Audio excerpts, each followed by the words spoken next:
The boardroom smelled faintly of polished mahogany and the kind of cologne that whispered money. Alexander Cross sat at the head of the table, one manicured hand draped over the arm of his Italian leather chair, the other tapping a Mont-Blanc pen against a stack of contracts. His gaze swept over the room like a laser scan, precise and cold, cutting through excuses before they could be spoken. Across from him, AVP cleared her throat and attempted to soften the numbers projected on the screen, an inevitable shortfall in the quarter's revenue.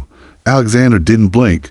"We'll raise rates on translation services," he said, his voice sharp as the click of a closing vault. 20%. Minimum. A nervous murmur ran through the room. The head of Community Outreach dared to speak. "Sir, those contracts include public schools, immigrant resource centers, non-essential." Alexander cut in, leaning forward, his cufflinks catching the light. "We're not running a charity here. If they want their product manuals in Spanish, they'll pay for the privilege, or they'll adapt." He said adapt like it was the simplest thing in the world, as if learning a new language overnight was no more difficult than ordering another custom suit. Around the table, no one argued. They'd all seen it before. Have the slightest pushback earned you an invitation to reconsider your position in the company. By the time he signed off on the decision, the room felt smaller, the air thicker. Alexander stood, buttoned his jacket, and left without another word. The world outside his office was a reflection of his life's sharp angles, glass walls, and a skyline that bowed to him.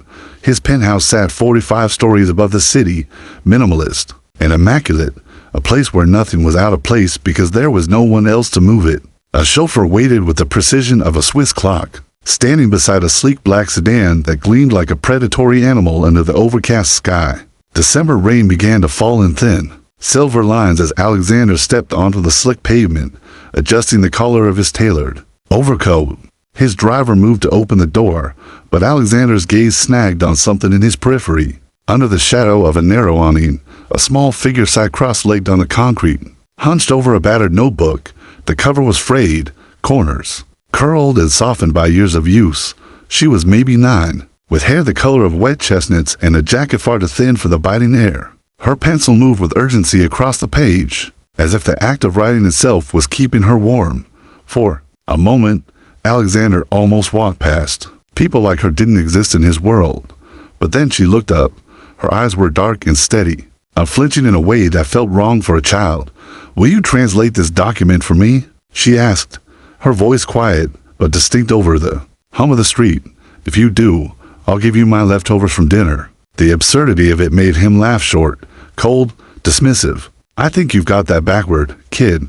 But she didn't look away. She didn't shuffle or apologize or shrink like most people did when he shut them down. Instead, she tilted her head, studying him with a calm that cut deeper than any insult. It was the kind of look you gave when you'd already measured someone's worth and weren't impressed. For the first time in years, Alexander felt something he couldn't name, a flicker of discomfort, like a hairline crack in a wall he believed to be solid. The rain had begun to fall harder, transforming the city streets into shimmering rivers of light. Alexander Cross stood there longer than he meant to, his driver still holding the car door open, the warm leather interior waiting for him. The little girl hadn't moved, her pencil still scratching across the page as though the downpour were nothing more than a mild inconvenience. Her clothes were soaked through, hair plastered to her forehead, but her hand never stopped moving.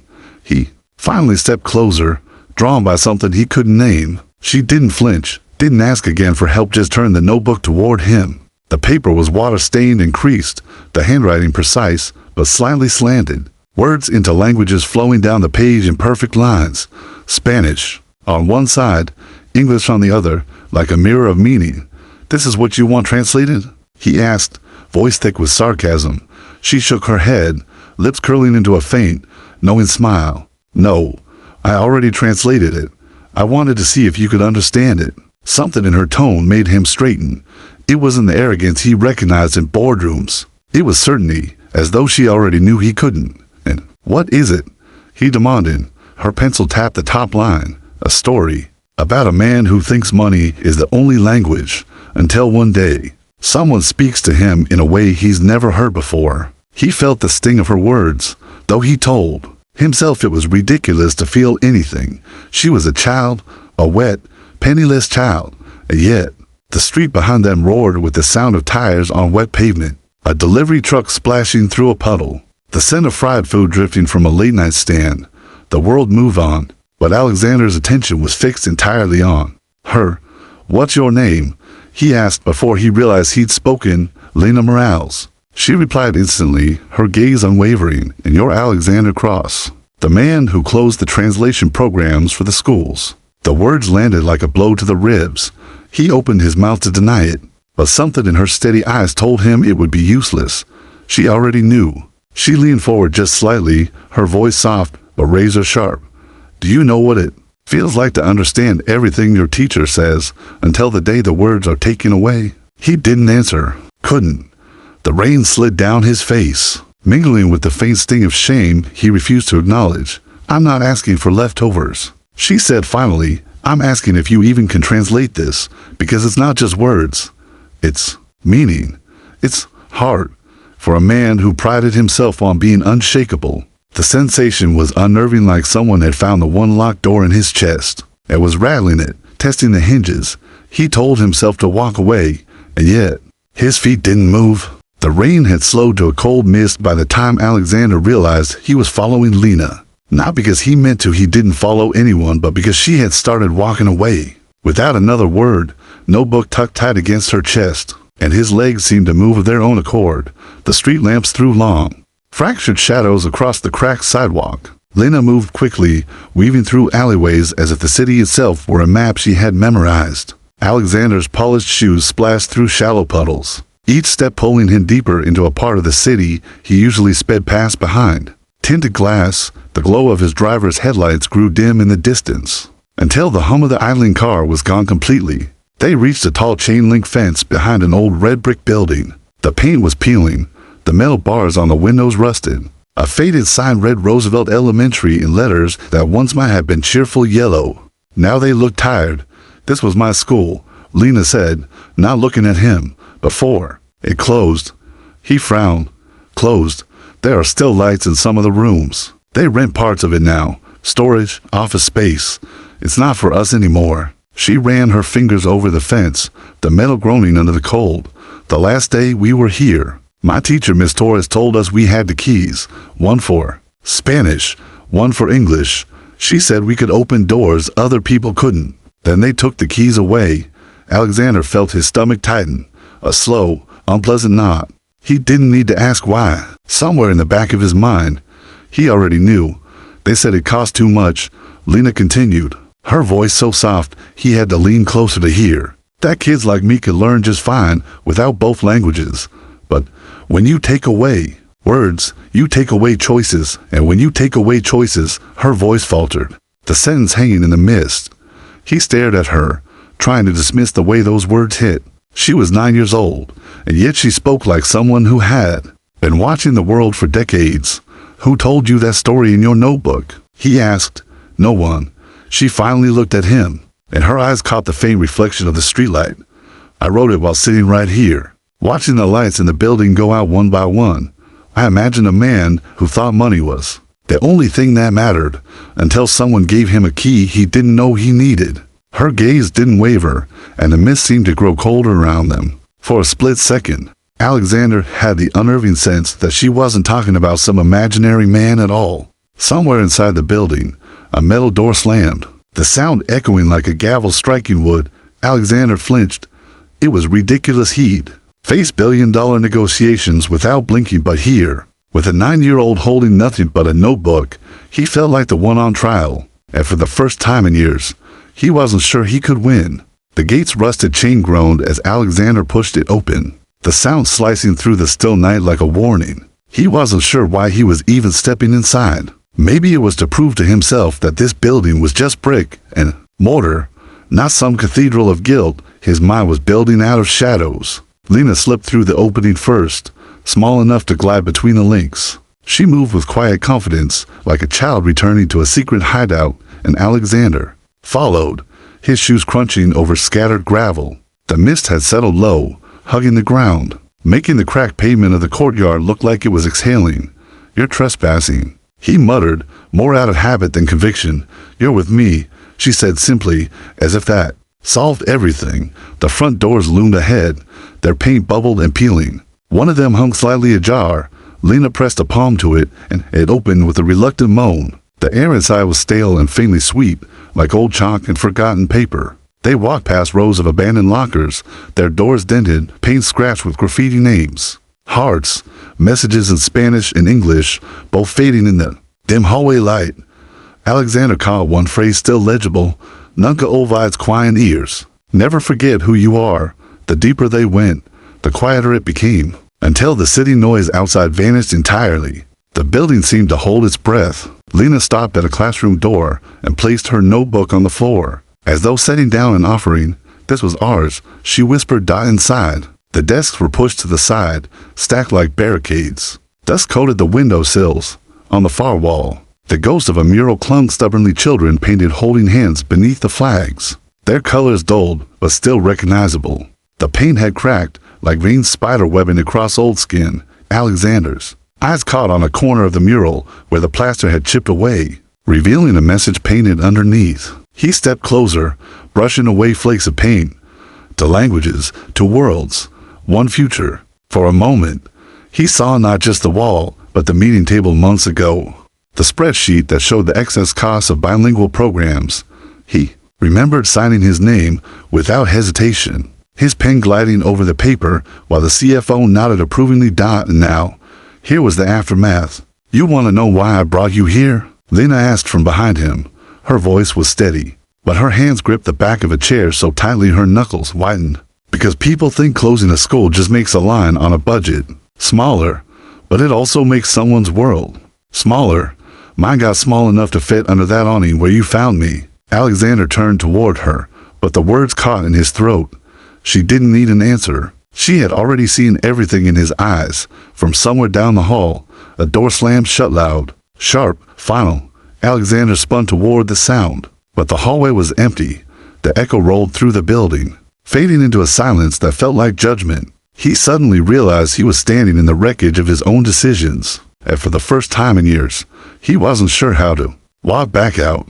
Alexander stood in the middle of the abandoned classroom. Long after the echo of that slamming door had faded, dust motes drifted in the air, catching the weak light like tiny falling stars, and something inside him shifted a sensation he could neither name nor control. Lena was back at the mural, tracing the outlines of the children's faces with one fingertip as if trying to memorize them. She didn't speak, but her silence said more than any accusation could.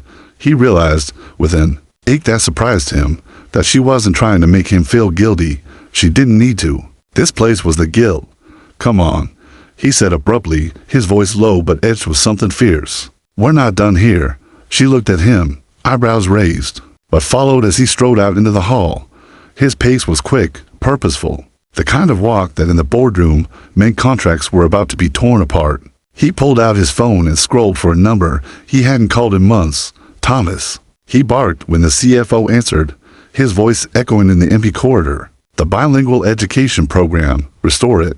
Every contract we canceled. Every teacher we let go, I want them rehired by the end of the week." A pause on the line. That program was a lost leader. Do it. Alexander cut in, his tone like ice cracking under sudden weight. "And increase funding. Triple it if you have to. If we have to cut anything, start with my bonuses." Even Lana's eyes widened at that dot. When he hung up, she studied him with open suspicion. "Why would you do that?" He didn't answer right away. The truth that he didn't understand it himself felt too raw to say aloud. Instead, he gestured toward the mural. "Some doors shouldn't be locked. You and your teacher, you were holding the keys." They walked out together into the courtyard, but the mist outside had thickened into fog, swallowing the street lamps and dulling the city's neon glow. The air felt different now, heavier, as though the world knew something had just shifted. As they approached the gate, a shadow moved in the fog, a tall figure leaning against the fence. Watching, Alexander slowed. The figure stepped forward, revealing a man in his late 30s with dark, tired eyes and a face that looked carved from the same stone as Lina's. "Lena," the man said, his voice rough with something between relief and anger. Her breath caught. "Uncle Diego." Alexander felt the air tighten around them, the way it did in the moments before a boardroom war. He didn't know this man, but from the look in his eyes, he knew one thing for certain.